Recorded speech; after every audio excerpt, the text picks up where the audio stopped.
Gracias y paz, amados hermanos. En este momento les voy a poner un mensaje. Es extenso, es un sermón, una enseñanza del pastor John MacArthur, donde habla de milagros, sanidades y lenguas en nuestro tiempo.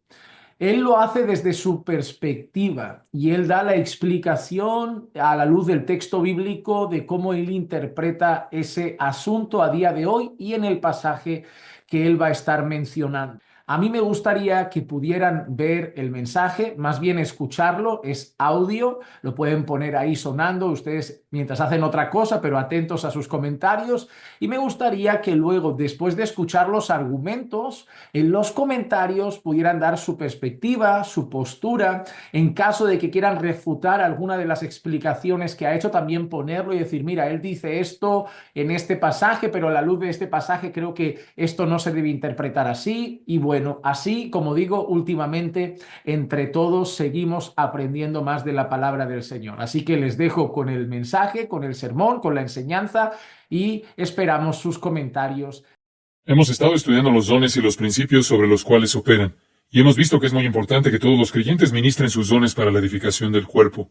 Y si el cuerpo se construye, se edifica, entonces el testimonio es eficaz, ya que la construcción o la edificación del cuerpo trae unidad, y la unidad trae un testimonio único ante el mundo.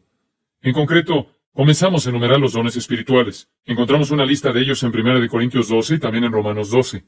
Los juntamos en una lista y obtuvimos primero lo que escogimos llamar dones edificantes permanentes.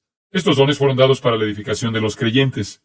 Deben ser ministrados entre los creyentes, y edifican a los creyentes de forma individual y así edifican al cuerpo como un todo. Pero también hubo algunos otros dones que no fueron diseñados para edificar al cuerpo. Fueron diseñados para confirmar la palabra a los no creyentes. Estos dones no fueron establecidos en relación con la iglesia en sí, sino con los incrédulos. Eran para confirmar la palabra. Por ejemplo, supongamos que usted estaba viviendo en la época del Nuevo Testamento. 3 predicadores llegan a la ciudad, y los 3 predican mensajes diferentes. ¿Usted a quién le creería? Bueno, sería probable que a la persona que realizara milagros. Y como Nicodemo le dijo a Jesús, Rabí, sabemos que has venido de Dios como maestro, porque nadie puede hacer estas señales que tú haces si no está Dios con él. Dios estaba con él. Era obvio que Jesús era de Dios porque había milagros que confirmaban su testimonio.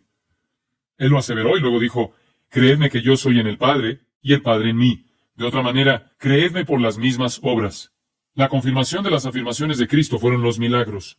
Los milagros nunca fueron un fin en sí mismos, siempre fueron signos, siempre fueron señales que eran prueba de sus afirmaciones. Cuando la iglesia continuó, la iglesia del primer siglo, la primera iglesia, la era apostólica, estos dones fueron dados para confirmar la palabra de los apóstoles y profetas. Esto se ve claramente en las Escrituras.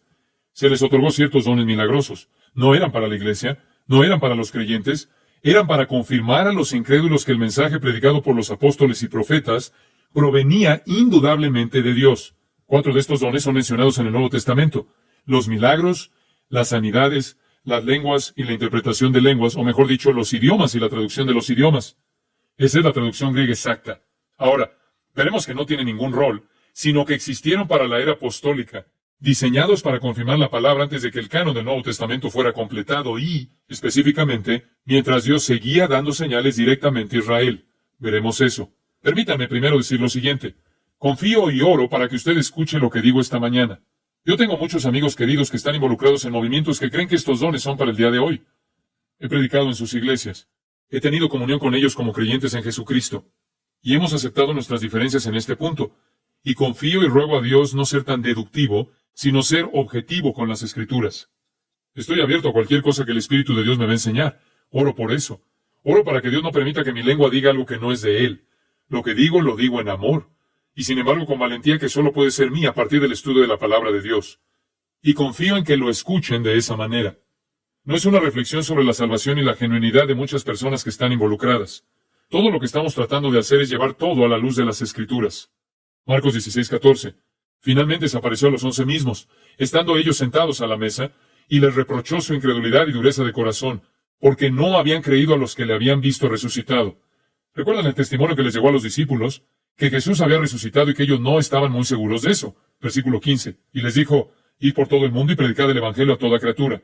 El que creyere y fuere bautizado será salvo, mas el que no creyere será condenado. Y estas señales seguirán a los que creen.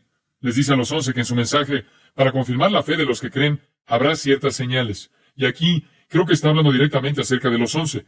En mi nombre echarán fuera demonios, hablarán nuevas lenguas, tomarán en las manos serpientes, y si bebieren cosa mortífera, no les hará daño. Es decir, podrán tomar veneno y no pasará nada. Sobre los enfermos pondrán sus manos y sanarán.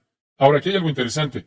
Una escritura que nos sugiere que aquellos que habían de salir a proclamar el mensaje habrían presenciado milagros, y, en realidad, los 4 dones de los que hablamos están aquí. El don de los milagros, por ejemplo, será sin duda la capacidad de tomar serpientes en las manos, beber un veneno mortal y no ser lastimado. Eso es un milagro. Aquí se indica el don de las sanidades. Se dice que serán capaces de poner las manos sobre los enfermos y se recuperarán. Y se indican las lenguas, ya que dice que hablarán con nuevos idiomas. Todos esos dones se representan aquí como la promesa de nuestro Señor a los 11, que serán confirmados por estos dones y estos milagros. Ahora bien, si vamos a suponer hoy que alguien todavía tiene todo esto que es para ellos, entonces debemos estar de acuerdo con los apalaches que manejan serpientes y con los de la iglesia de los primogénitos, como se les llama, que beben veneno y así sucesivamente. Muy a menudo las cosas no funcionan como ellos quieren que funcionen. Y si estamos de acuerdo, debemos hacerlo en todo, porque dice, estas señales seguirán a los que creen. Si es una cosa permanente, entonces nos quedamos con todo. 2 Corintios 12:12, continuamos viendo algunos pasajes para establecer un marco de referencia. Pablo está aquí hablando de su apostolado, y está verificando el hecho de que él era un apóstol al decir esto. Con todo, las señales de apóstol han sido hechas entre vosotros en toda paciencia, por señales, prodigios y milagros. Artículo definido. No algunas señales, las señales. Una identificación clara de ciertas señales dadas a los apóstoles. Las señales de un apóstol. A los apóstoles se les concedían ciertas señales. Ahora, ¿cuáles eran? Bueno, al parecer se les confirieron en Marcos 16. Quiero que observen Hebreos 2. Ahora recuerden que el libro de Hebreos fue escrito de los hebreos a los judíos. Eso es muy importante. Versículo 3 del capítulo 2. ¿Cómo escaparemos nosotros si descuidamos una salvación tan grande, la cual, habiendo sido anunciada primeramente por el Señor, por supuesto, ellos no lo oyeron de él, pero nos fue confirmada por los que oyeron? El Señor lo confirmó, lo que significa ser creíble o hacer finalmente realidad. Lo que se afirmó o se aseguró, se hizo verosímil. ¿Cómo? Versículo 4. Dios, con señales y prodigios y diversos milagros y repartimientos del Espíritu Santo. Ahora bien, estos ciertos dones del Espíritu Santo eran para confirmar la palabra en la audiencia de estos judíos. Eso es exactamente lo que el pasaje dice. Estas palabras fueron confirmadas a nosotros. Se predicó. La confirmación llegó a través de las obras hechas por los dones del Espíritu proporcionados a los apóstoles. Así llegamos a la conclusión, entonces, de que ciertos dones espirituales llamados dones del Espíritu Santo fueron las señales de un apóstol y que tenían, por lo tanto, su importancia en el ministerio apostólico, que era un ministerio fundacional. Y en la primera iglesia, cuando había miles de voces dando todo tipo de mensajes, Dios confirmó la autenticidad con estos dones especiales concedidos a los apóstoles para confirmar a los que los oyeron. Benjamin Warfield, un erudito bíblico, dijo esto, y cito, estos dones milagrosos fueron parte de las credenciales de los apóstoles como agentes autorizados de Dios en la fundación de la iglesia. Su función, por lo tanto, limitada distintivamente a la iglesia apostólica y necesariamente acabaron con ella. Fin de la cita. Si creemos que Efesios 2:20 dice que los apóstoles y los profetas eran la base, entonces las señales de apóstol terminaron cuando terminaron los apóstoles. Y si las señales de los apóstoles eran dones del Espíritu Santo para confirmar, entonces podemos unir todo y podemos ver que a medida que los apóstoles salieron de la escena, también lo hicieron los dones del Espíritu dados a ellos como señales de confirmación. Concluyeron con ellos.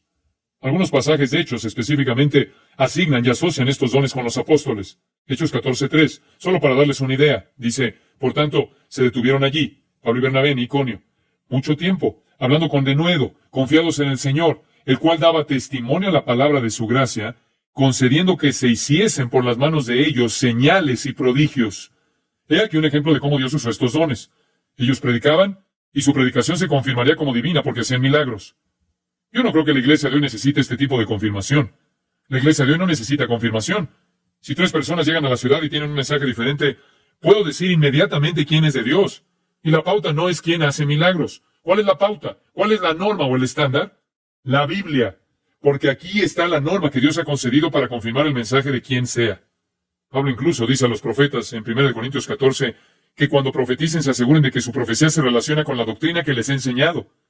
Y por eso hay que tener cuidado de darse cuenta de que el verificador del mensaje de cualquier hombre, o la experiencia de cualquier hombre, o cualquier cosa espiritual, sea la palabra de Dios. Es la prueba conclusiva, la autoridad concluyente y la pauta de fe y práctica. No podemos asumir entonces que estos dones son necesarios para confirmar la palabra. La palabra ha sido establecida. Decir que hoy necesitamos señales milagrosas, en particular en todos los lugares en nuestra sociedad en los Estados Unidos y en las iglesias donde la palabra está en manos de todos, es pasar por alto o negar la finalidad y la autoridad de las Escrituras. Me recuerda Lucas 16:31, donde dice, si no oyen a Moisés y a los profetas, tampoco se persuadirán aunque alguno se levantare de los muertos. Cuando usted tiene las Escrituras, eso es suficiente. Ese es el punto.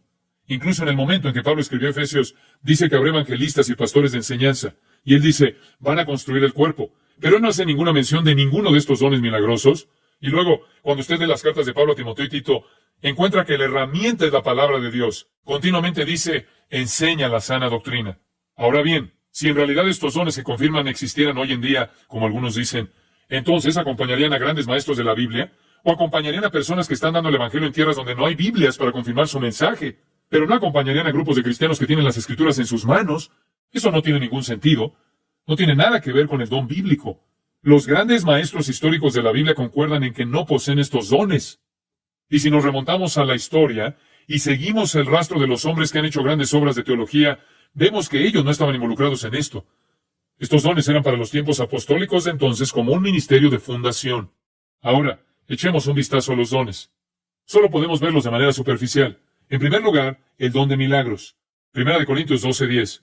En la enumeración de los dones habla de milagros, el hacer milagros. Usted dirá, MacArthur, ¿me está diciendo que los milagros han cesado? No, yo no creo que los milagros hayan cesado. Sé que están ocurriendo en todas partes. Veo milagros constantemente. Dios es un Dios de milagros. Usted dice, bueno, deme una definición de milagro. Un milagro no es gran cosa. El incrédulo se incomoda por un milagro. No es nada. Déjeme mostrarle lo que quiero decir. Vivimos en un pequeño mundo natural. Digamos que es una laguna, ¿de acuerdo? Nuestra pequeña laguna y decimos, todo en nuestra pequeña laguna es como debería ser. Bueno, un milagro no es otra cosa que Dios, si es que Él existe, metiendo el dedo en el estanque y creando una onda. Quiero decir, si hay un Dios allá arriba, un milagro no es gran cosa. Es como tirar una piedra en el estanque y crear ondas. Muy pronto el estanque se calma y vuelve a la normalidad. Lee el libro de C.S. Lewis acerca de los milagros. Él cubre todo el tema muy acertadamente. Un milagro es Dios poniendo su dedo en el estanque y formando una ondulación, una serie de ondas. Y si hay un Dios y Él creó el estanque, puede meter el dedo en él cuando quiera. Un milagro prueba que Dios existe. Es por eso que los racionalistas alemanes crucificaron sus almas cuando eliminaron todos los milagros de la Biblia. Ellos comenzaron con la filosofía humanista. No. Dios hace milagros. Y los milagros suceden todo el tiempo. Los milagros están sanando. Creo incluso que Dios puede dar a un misionero en algún lugar del mundo la capacidad de hablar un idioma que no conocía. ¿Eso es un milagro? No creo que ese sea el don bíblico de lenguas. Eso fue un don apostólico. Pero creo que Dios puede hacer milagros con boca de la gente, tanto como puede hacerlo con cualquier otra parte de su cuerpo.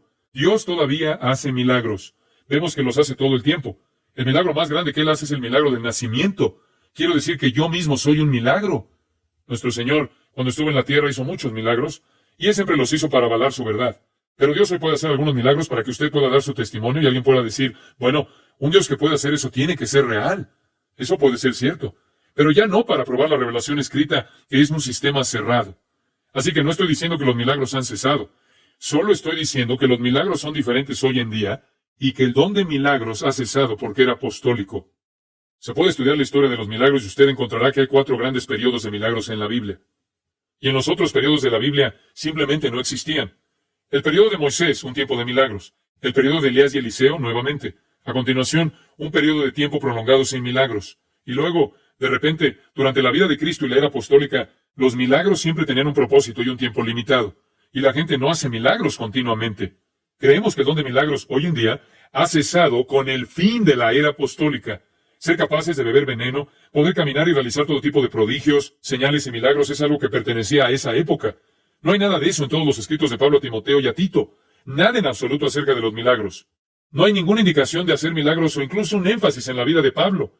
Después de que se fue a Filipos por un periodo de al menos 2 años, no dice nada acerca de los milagros. Nunca hubo ningún registro de milagros en Antioquía, Corinto, Tesalónica, Derbe, Berea, etcétera, etcétera. Muy limitado, muy temporal. Yo estaba conduciendo hacia Hume Lake y vi una gran carpa en un lote baldío. En un letrero exterior decía, servicios milagrosos, milagros de lunes a viernes. ¿Milagros de lunes a viernes? Una línea de producción de milagros. Creemos que la palabra de Dios no nos dice nada acerca del don de milagros para esta época, sino que esos son los dones de los apóstoles. Han sido temporales en ese periodo. Con el fin de la escritura del Nuevo Testamento, La certificación de cualquier mensajero no es su capacidad de hacer milagros, sino su capacidad de enseñar la palabra con precisión. El cumplimiento de la palabra es ahora el testimonio de cualquier hombre, y podríamos decir más al respecto, pero vamos a seguir adelante. Sanidades. ¿Qué pasa con la sanidad? Este es sin duda un don milagroso y es una indicación básica en 1 Corintios 12, donde aparece como la capacidad de curarse mutuamente. Dice, sanidades, versículo 9. Usted me preguntará, ¿ahora usted dice que entonces Dios no sana a los enfermos? Por supuesto que no. Dios sana a los enfermos, Él restaura a los enfermos, pero hoy no hay gente caminando por ahí que sanará a todo el mundo en respuesta a un don como en la era apostólica. Hoy en día Dios sana por su voluntad soberana y en respuesta a la oración. Usted puede encontrarlo en el libro de Santiago, y tal vez debería observar el capítulo 5 conmigo por un momento. Y por cierto, Santiago fue escrito antes de 1 Corintios. Dice en el libro de Santiago, versículo 13, ¿está alguno entre vosotros afligido? Haga oración. El versículo 14, ¿está alguno enfermo entre vosotros?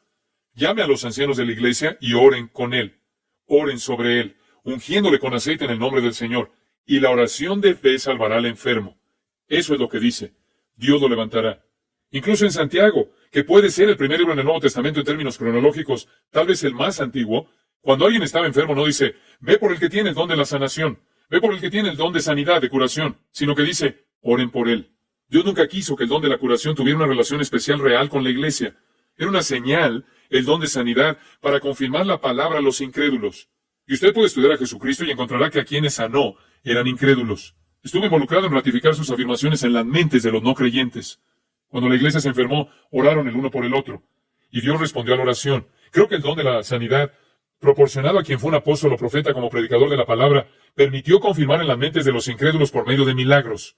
Y vuelvo a decir, si el don de la sanidad existiera hoy en día, no pertenecería a los llamados curanderos, a los sanadores, pertenecería a los maestros de la Biblia, pertenecería a las personas que se encuentran proclamando el Evangelio como una confirmación de que es verdad, no a un determinado sector de personas, evangelistas o como quiera que les llamen. Incluso en los últimos años del ministerio del apóstol, esto comenzó a desvanecerse, a menguar. Es interesante que Pablo, cuando Timoteo estaba enfermo, le dijo, yo sé cómo solucionarlo. Toma un poco de vino por el bien de tu estómago. Si el don de sanidad existía en ese momento, alguien podría haberlo solucionado de un modo más sencillo. Y a menudo he pensado cuán interesante es que en 2 de Timoteo 4 Pablo dice, a Trófimo dejé en Mileto enfermo. Si Pablo tenía el don de hacer milagros en ese momento y el don de sanidad, bien podría él haber sanado a Trófimo. Pero no parece haber ningún caso en el Nuevo Testamento donde ese don se ejerce en un creyente, o se ejerza a un creyente. Sin embargo, en toda esta sanidad que está aconteciendo hoy en día, son todas estas personas que históricamente han estado en la iglesia haciendo estas largas filas para ser sanadas. Eso no sigue el patrón bíblico. Estaba pensando en el testimonio de Marjoe Gortner. No sé si han oído de eso, pero él finalmente contó todo. Él fue quien se supone que a los 4 años de edad tenía el don de sanidad, y sus padres lo pusieron en el escenario y comenzó un ministerio de sanidad y demás. Algo interesante. Yo estaba con mi papá y nos quedamos sentados hablando de esto. Yo debería ir a ver esa película. Acaban de hacer una sobre él. Me llamaron por teléfono cuando estaban haciéndola, me dijo mi padre. Y me preguntaron si podían utilizar un comunicado de prensa y una entrevista que hice cuando él tenía tan solo 4 años de edad. Y vinieron a mi iglesia y me preguntaron cuál era mi opinión. Y él dijo, y yo les di mi opinión. Dije que se trataba de una farsa, que era un engaño, etc. Yo no sé si él está en esa película o no. Él tampoco lo sabe. Pero de todos modos, al parecer la película expone todo el asunto como un fraude. Y el protagonista dijo, y le oí decir en algún lugar, que realmente no sabía de ninguna curación física legítima en todos los años que lo había hecho. Pero estaba consciente de que había hecho un gran servicio a la gente que tenía problemas psicológicos. También estaba consciente del hecho de que las personas que estaban allí la noche del lunes estaban de regreso el jueves con una nueva dolencia. Y eso es muy común. Hice un estudio en la universidad sobre este asunto y esto surgió una y otra vez. Y por eso tenemos que ser muy cuidadosos en la comprensión de las directrices bíblicas para las sanidades. Yo creo que Dios sana, pero creo que Él sana en respuesta a su soberanía y en respuesta a la oración. Y si hoy hay gente que parece ver a Dios sanando en respuesta a su ministerio, entonces yo digo, a partir de la evidencia bíblica, que pueden tener el don de la fe a la que Dios responde al orar, pero el don de sanidad era apostólico. Y pueden ir curando a los incrédulos para confirmar la palabra. Y es por eso que cuando la palabra vino, ese don dejó de tener sentido. Y no se olviden tampoco que algunas de las curaciones pueden ser reales. Dios puede desear sanar a alguien. Satanás también puede sanar. Mateo 7, léalo. Usted puede leer sobre eso en Hechos 8, en Hechos 13. Satanás puede sanar. De hecho, Jesucristo hizo todo esto y finalmente llegaron a la conclusión de que era de Satanás, ¿no es cierto? Lo que hizo, lo hizo por el poder de Belcebú. Ellos estaban tan familiarizados con el hecho de que Satanás podía adulterar todo, que los judíos determinaron que Jesús era Satanás y dijeron que él estaba haciendo la sanidad. Satanás puede hacer estas cosas. La idea de que ciertas personas pueden curar como en una línea de producción no es bíblica. Y a menudo he pensado que si realmente tuvieran el don de sanidad, estarían en los hospitales, no en tiendas de campaña, y estarían con los no creyentes predicando el Evangelio y confirmando la palabra con ellos. Debemos hacer un estudio sobre el don de sanidad en algún momento en el futuro, porque es importante. El don de la sanidad nunca fue pensado para los creyentes. Nunca fue pensado como algo permanente. Era una señal para los apóstoles. Fue uno de los dones de los apóstoles. Y hoy en día, incluso en el libro más antiguo del Nuevo Testamento, Santiago, la orden es orar por los enfermos. A continuación, en tercer lugar, llegamos a las lenguas y la interpretación. Las veremos juntas, no por mucho tiempo, solo algunas reflexiones bíblicas. Quiero que consideren varias cosas con respecto a esto. ¿Cuál fue el don de lenguas y cuál fue su utilidad? Pues bien, el don de lenguas debe ser conocido como el don de los idiomas. La palabra es glosa, la palabra tradicional histórica para idioma. En realidad no significa otra cosa que idioma. El don era una capacidad dada por el Espíritu para hablar una lengua extranjera. Fue un milagro que Dios podía utilizar como una señal para confirmar la palabra. Lo más importante que sucedió en Hechos 2 fue la predicación de Pedro. Ese sermón magnífico fue en respuesta al mismo que 3,000 personas se arrepintieron. Pero, ¿qué fue lo que realmente confirmó en sus mentes que el sermón de Pedro era de Dios? ¿Qué fue? Todas esas personas que hablaban en sus propios idiomas las maravillas de Dios. Fue un regalo de confirmación, fue un don de confirmación, fue pensado para los incrédulos. Solo apuntaba al sermón. No fue nunca un fin en sí mismo. Una señal para escuchar el sermón. Fue un don de confirmación. ¿Cómo iban a saber que era de Dios? Cuando vieron ese milagro, ¿a qué más podrían asignar eso? Ellos escucharon a Pedro, y después de haber hecho esto, debieron asumir que esto era el mensaje de Dios. Al menos 3,000 personas lo creyeron. Además, las lenguas eran una señal solo a los judíos. Nunca tuvieron sentido para los gentiles. En Hechos 2, judíos. En Hechos 10, los de la circuncisión escucharon y creyeron. A lo largo de Hechos, cada vez que ocurren las lenguas, los judíos están presentes. No tiene sentido para los gentiles. Así es que llegamos a la conclusión de dos cosas. Era inútil entre los creyentes, era inútil entre los gentiles. Para ellos, ver el movimiento de hoy, donde muchos creyentes gentiles lo hacen con otros, es totalmente antibíblico. Permítame mostrar lo que quiero decir con eso. Observe 1 Corintios 14:2. Dice, en la ley está escrito, y aquí se remonta al Antiguo Testamento, Isaías 28:11, porque en lengua de tartamudos y en extraña lengua hablará este pueblo. Esa pequeña frase, este pueblo, se refiere, en el contexto de Isaías, a Israel. Así que Dios dice, yo voy a hablar con Israel, pero voy a hablar con Israel con otras, en realidad no dice hombres en el original, lenguas y labios. Simplemente dice, porque en lengua de tartamudos y en extraña lengua hablará este pueblo. Con lenguas y en otros labios voy a hablar con Israel. Ese era el objetivo de las lenguas. Para Israel, a este pueblo, se refiere a ellos. Versículo 22. Las lenguas son por señal. ¿Qué hace siempre una señal? Apunta a otra cosa. Aquí está siempre apuntando al Evangelio. Siempre, siempre al Evangelio. No a los creyentes, sino a los incrédulos. La señal no es para los creyentes. Las lenguas nunca tuvieron un propósito para los creyentes. Nunca tuvieron ningún significado para ellos. Ese es el problema en Corinto. Las exaltaban, hacían hincapié, las confundían con los oráculos con los que estaban tan familiarizados en su adoración pagana, en donde había mucho discurso extático. Y aquí hay una gran confusión. Y Pablo está tratando de enfocarlos sin prescindir totalmente de las mismas, porque todavía hay una gran cantidad de judíos en Corinto. Y él sabe que hay momentos en los que se pueden utilizar para confirmar la palabra un judío no creyente. Así que, hablando sin rodeos, él dice, en primer lugar, entiendan que no es para los que creen. Y sin embargo, en este movimiento hoy en día, todo lo que se escucha es que usted no es un cristiano en toda su capacidad hasta que lo haga. No ha experimentado la plenitud de todo el asunto. Y entonces usted tiene un montón de cristianos que lo hacen entre sí.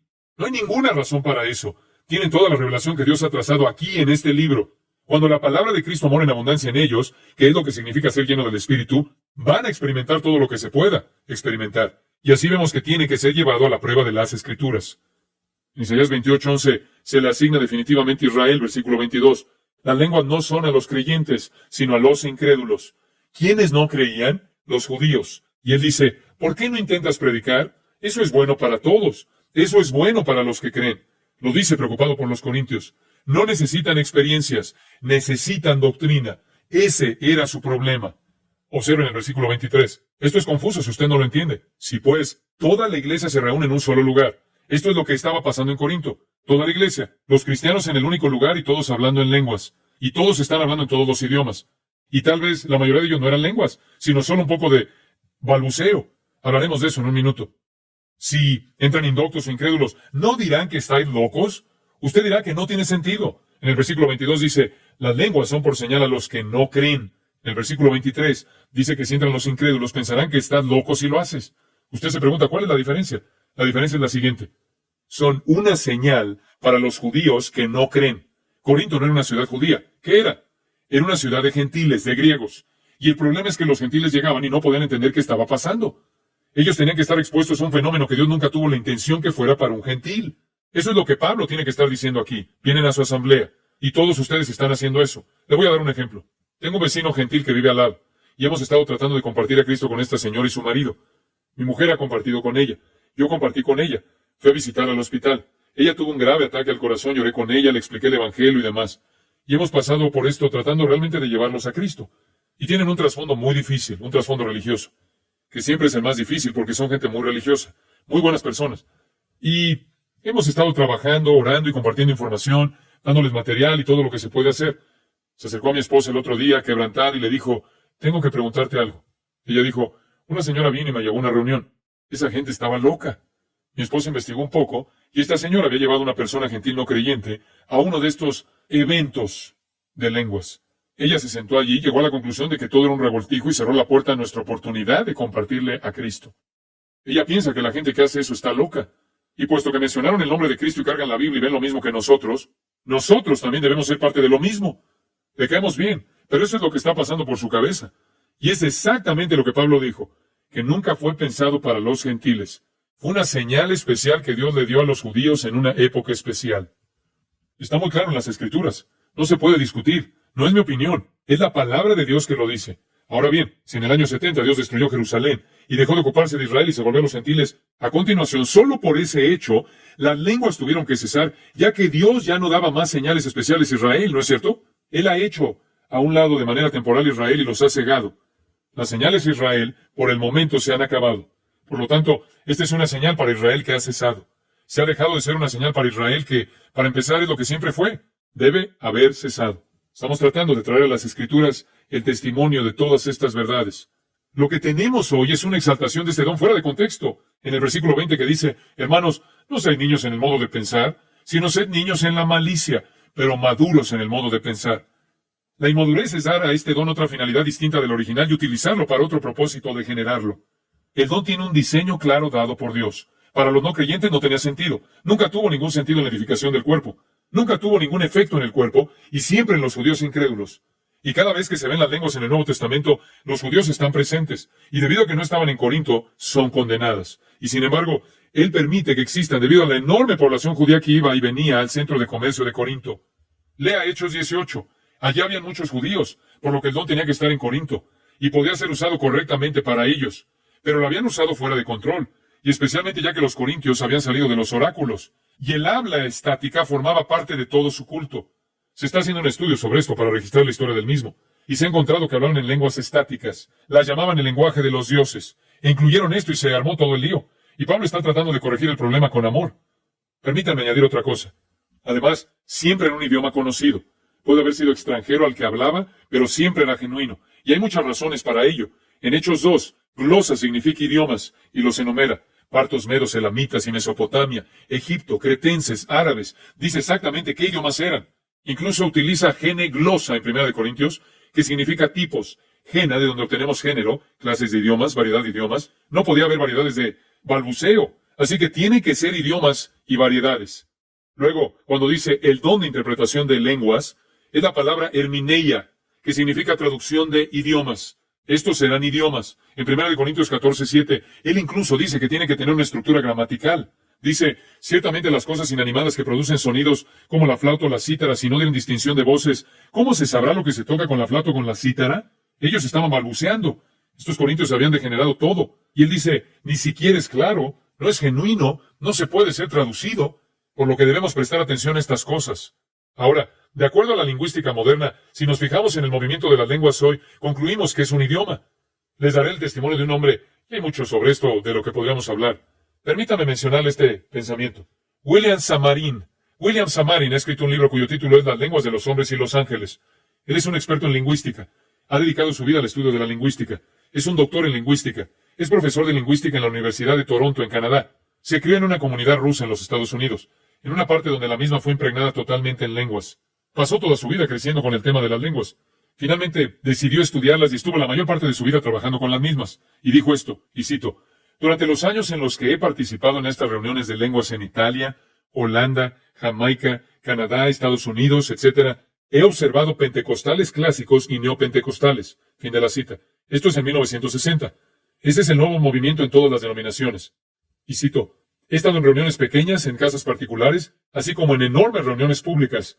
He visto muchos contextos culturales diferentes como los de los puertorriqueños y los del Bronx, los manejadores de serpientes de los Apalaches, los molocanes rusos en Los Ángeles, etc.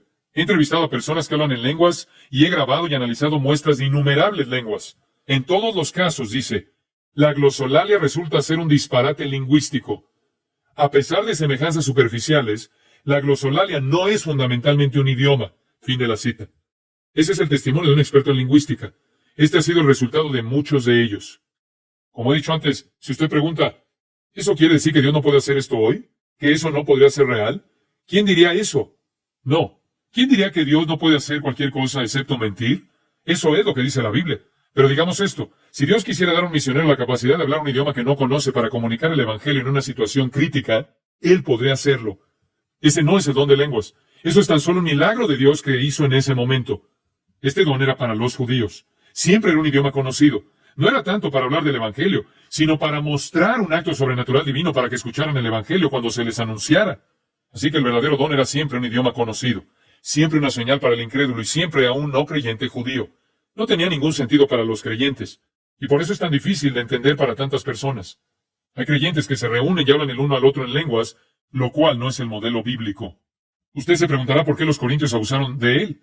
Cuando estudiemos 1 Corintios averiguaremos que abusaron de eso tal como abusaron de todo. La iglesia era un desastre. Había división, carnalidad, perversión sexual, pleitos entre cristianos, abusos morales del cuerpo del creyente, desconocimiento de la relación matrimonial, ignorancia del propósito de la virginidad, violaciones de la libertad cristiana, insubordinación de las mujeres, abusos de la cena del Señor, ignorancia de las cosas espirituales, incluso negación de la resurrección del cuerpo. Fue una iglesia en mal estado. En el capítulo 14, usted espera que estén en mal estado en relación con los dones espirituales, y realmente lo están. Y por eso Pablo escribe para corregir los abusos. Y en el capítulo 14 dice solo un par de cosas. En el versículo 1, seguid el amor. Todos los dones que son realmente ministrados son hechos con amor. Los de ellos no lo eran, sino en división, carnalidad, por lo que no era un verdadero don.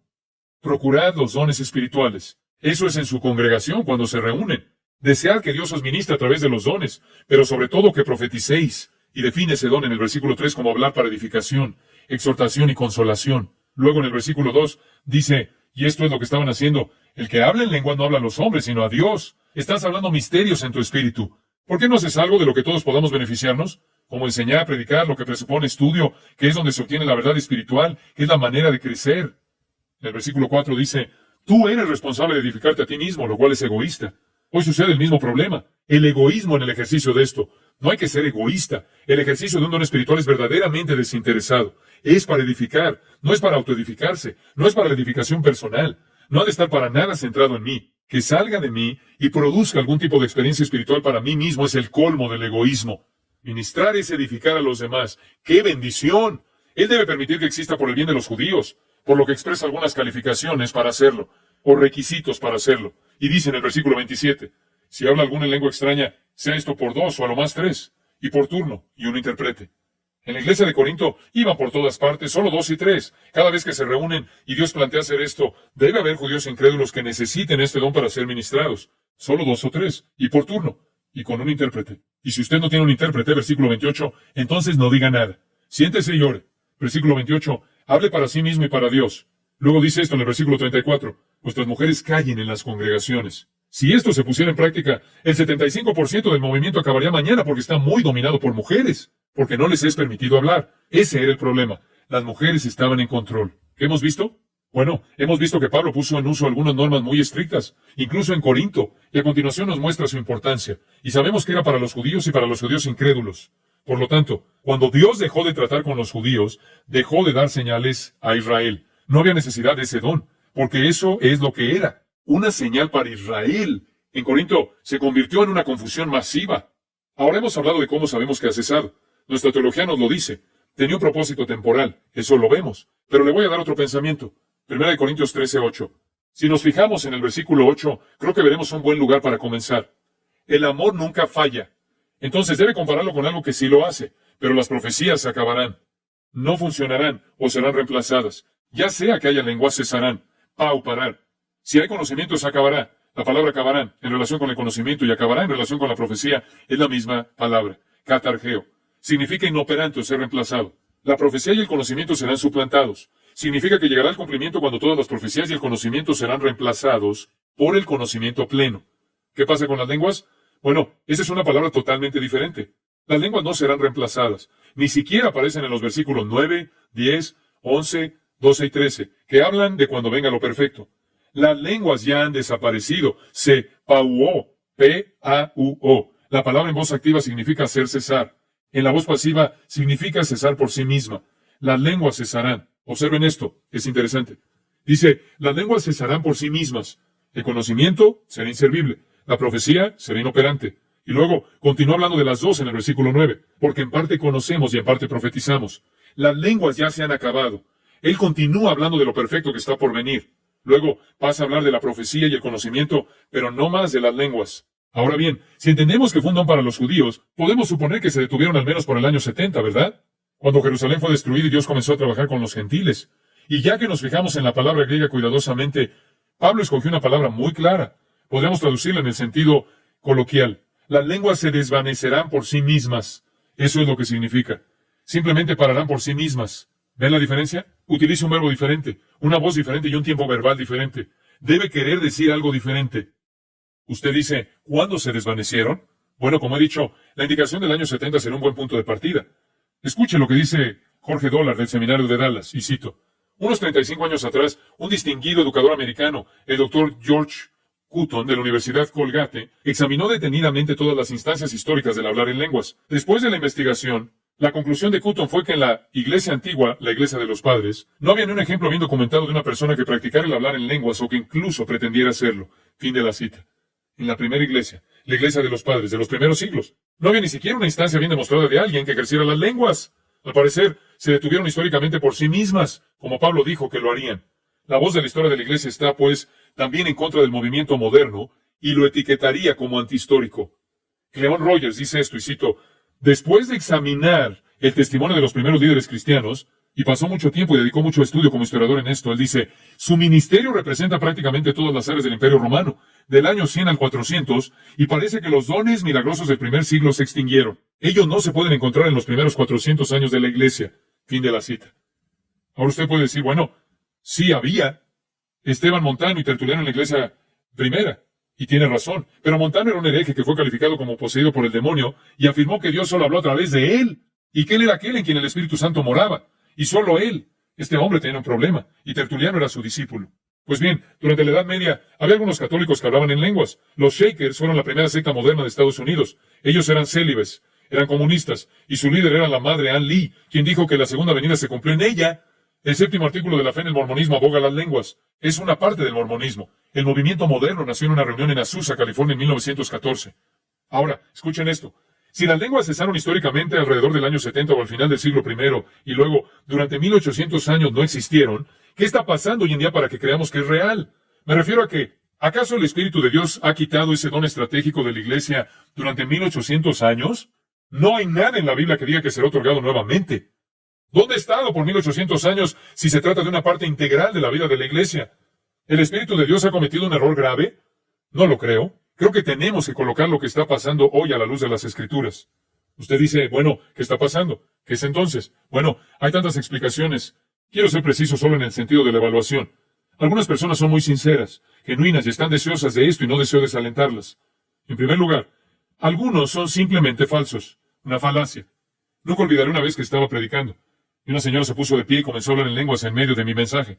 Y yo era un joven en el seminario y realmente me resultaba difícil saber qué hacer, así que solo me limité a decir, yo realmente creo que el Señor hará que hablemos de uno en uno a la vez, ya que la profecía es el don mayor. ¿Por qué no se siente y lo hace más tarde? Eso es lo mejor que se me ocurrió en ese momento. Realmente no sabía cómo manejar la situación. Pero el punto es que ella terminó y se sentó. Simplemente se sentó. Si era del Espíritu, dudo muy seriamente que hubiera ido y venido tan fácilmente. Samarin en su libro dijo, y cito, hablar balbuceo es un juego de niños. Fin de la cita. Y si usted lee lo poco que Easton escribió sobre cómo hablar en lenguas, y es uno de los principales líderes del movimiento, continúa diciendo, dice él, y cito, va, una y otra vez lo más rápido que pueda. Fin de la cita. Y Pablo dice que cuando era un niño hablaba como un niño. Cuando fue hombre dejó lo que era de niño. Dios no quiere que hablemos como un bebé. Él dice, voy a orar con mi espíritu, pero también oraré con mi entendimiento. No le hable a Dios con ese tipo de palabras. A Dios no le interesa oír eso. Así que creo que algunas personas están tan deseosas de algo experimental y debido a la presión de su grupo de pares, simplemente hacen algo porque se está haciendo. Y son buenos en ello. Creo inclusive que algo tiene que ser psicológico. Cuando uno se detiene a considerar que es una cosa que hacen muchos grupos y que históricamente no tiene absolutamente nada que ver con el cristianismo, puede ser catalogado como un fenómeno psicológico. La gente se provoca un estado autoinducido de hipnosis, etcétera, etcétera. Gran parte de ello es psicológico. Creo que algo de eso es satánico. Y créanme cuando les digo que he tenido encuentros personales con demonios vocalizando a través de un individuo. No voy a entrar en detalles. Es cierto. Isaías 8 dice en el versículo 19, y si os dijeren, preguntad a los encantadores y a los adivinos que susurran hablando, responded, ¿no consultará el pueblo a su Dios? ¿Consultará a los muertos por los vivos? Israel estaba buscando algún tipo de experiencia sobrenatural. Lo consiguieron. Tienen algunos demonios que susurran y murmuran. En la Septuaginta, la palabra griega egastrimutos se traduce ventrílocuo. Ventrílocuo. Los demonios pueden serlo. Hay demonios ventrílocuos. Es de la designación de ese texto. Ventrílocuo. Leí que alguien acababa de tener una conversación con el Dr. Pike. Nadie tuvo una conversación con el Dr. Pike. Lo que tuvo fue una conversación con un demonio que suplantó al Dr. Pike. Y pueden hablar y decir lo que quieran decir. El hecho de que suceda no significa que sea cierto. Usted debe colocar su experiencia a la luz de las Escrituras. Un autor dijo, y cito, usted simplemente haga silencio. Guarde silencio. Resuelva no hablar una palabra de un idioma que haya aprendido. Sus pensamientos centrados en Cristo y simplemente alce su voz y hable con confianza que el Señor tomará el sonido y le dará forma de lenguaje. Fin de la cita. ¿Qué es eso? ¿Eso no es hablar a Dios con su entendimiento? Pablo dice, voy a orar con mi entendimiento. Voy a cantar con mi entendimiento. Usted preguntará por qué la gente busca esto. ¿Por qué lo hacen? Le voy a dar 4 razones. Una, hay una desviación sistemática de la interpretación de la Biblia. Ellos no saben dónde corresponde cada cosa en el plan de Dios. Hablé con un hombre que tenía problemas con esto, y no estaba en este movimiento, pero yo sabía que lo iba a estar pronto porque no podía entender la segunda venida y no comprendía la diferencia entre Israel y la Iglesia. Él confundió el antiguo pacto con el nuevo pacto. Se graduó de un seminario en este tema y realmente no tenía una teología definida en absoluto. Él solo se desplazaba por toda la Biblia, todo era un gran revoltijo espiritualizado. Era realmente un alma frustrada. Pero una vez, por fin dijo, he decidido aplicar simplemente todo a todo el mundo. Le dije, bueno, ¿a qué hora son tus sacrificios? No se puede aplicar todo a todo mundo. Eso no funciona. Dios opera en diferentes momentos y de diferentes maneras de acuerdo con su propio diseño por razones específicas. Y cuando la gente no entiende la interpretación sistemática de la Biblia, cuando no entienden qué va en cada categoría teológicamente, a continuación se encuentran con todo tipo de problemas. Debe haber una interpretación bíblica sistemática, y si no se les enseña eso, entonces caen víctimas de esto. En segundo lugar, creo que otra razón por la que la gente cae en esto es porque están hambrientos de la palabra de Dios y la experiencia sobrenatural. Y esto es cierto.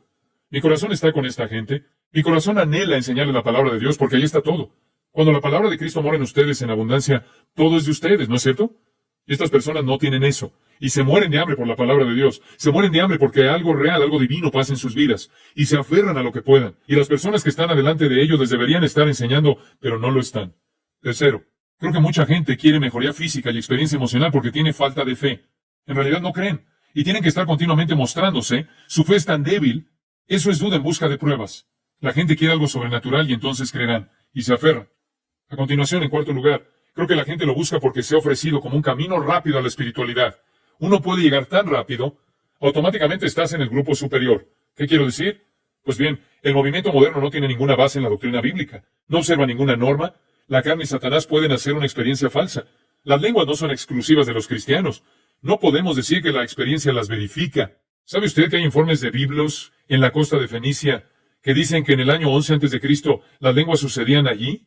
Hablaban lenguas estáticas. Del 429 al 347, los diálogos de Platón hablan de ello. Del 7 al 19 a.C., Virgilio describe en la Eneida los aumentos de civiles en idiomas estáticos en la isla de Delos. Crisóstomo registra que lo hicieron las pitonisas de Delfo. Las religiones misteriosas, los cultos griegos o romanos, todos están involucrados en esto. Esto es antiguo.